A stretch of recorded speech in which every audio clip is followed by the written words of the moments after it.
The European Union is moving to place additional sanctions against Belarus over the forced landing of a Ryanair plane. Leaders meeting in Brussels expressed outrage over the incident.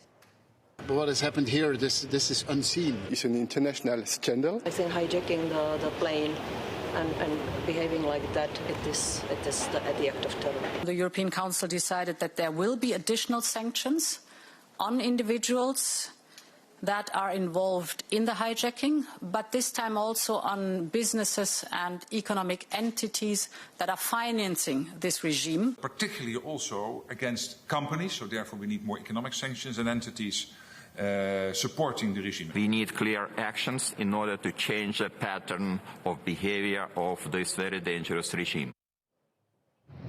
Bloomberg's Maria Tadeo joins us now from Brussels. Maria, what's next now?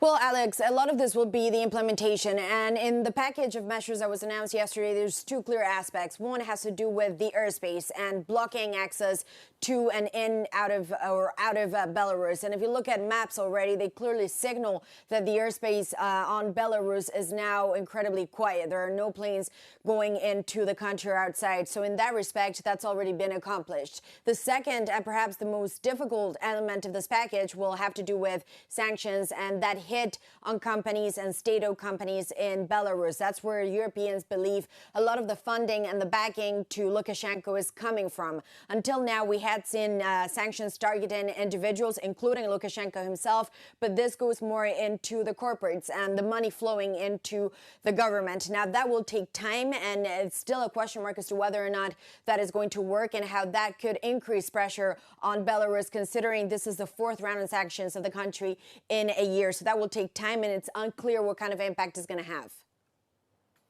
In terms of supporting the opposition to the current regime, what's going to happen there? How does the EU, other than sanctions, affect change within this country?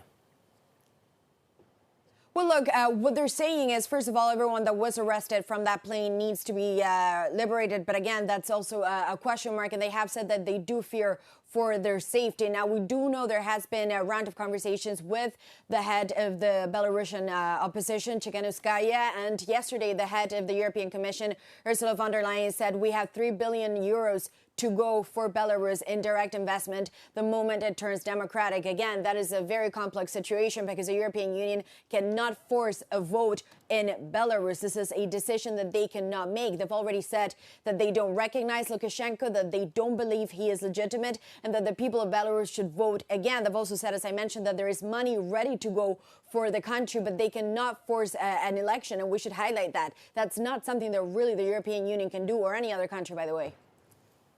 In terms of where Russia fits into this narrative, clearly, and I was listening to what Mr. Draghi had to say, there is concern that Russia is influencing what is happening here. And I think most people, most leaders within the EU would agree with that. But the line between what is happening in Belarus right now and what is happening in Moscow appears to be dotted. Just in terms of how this is going to affect EU-Russia relations, and we now have this summit coming up in Geneva between Biden and Putin. I'm wondering how this has affected that relationship. Yes, and you know, guys, some of the language that we've heard in Brussels, it's really the toughest language that I've heard coming out from the European Union in a very long time. You know, they talk about Russia now actively meddling in elections, cyber attacks. They also talked about assassinations. They brought up that word connected perhaps to the Russian government, to Emmanuel Macron was just speaking to, and he said there has been provocation after provocation, and Russia has been escalating in their behavior for a year now. And this means that there needs to be a full reframing of the relationship between the European Union and Russia. Again, he also did acknowledge that it's complex and this is a geographical neighbor to the European Union. But what is clear now, I would argue, is that this idea that somehow you could get to a normal relationship with Russia to normalize diplomatic ties, that's not going to happen anytime soon. And there's again debate over what's going to happen with the Nord Stream pipeline. I would argue on that front, however, there is expectation in Europe that after the German election, the German position when it comes to Russian gas potentially could change.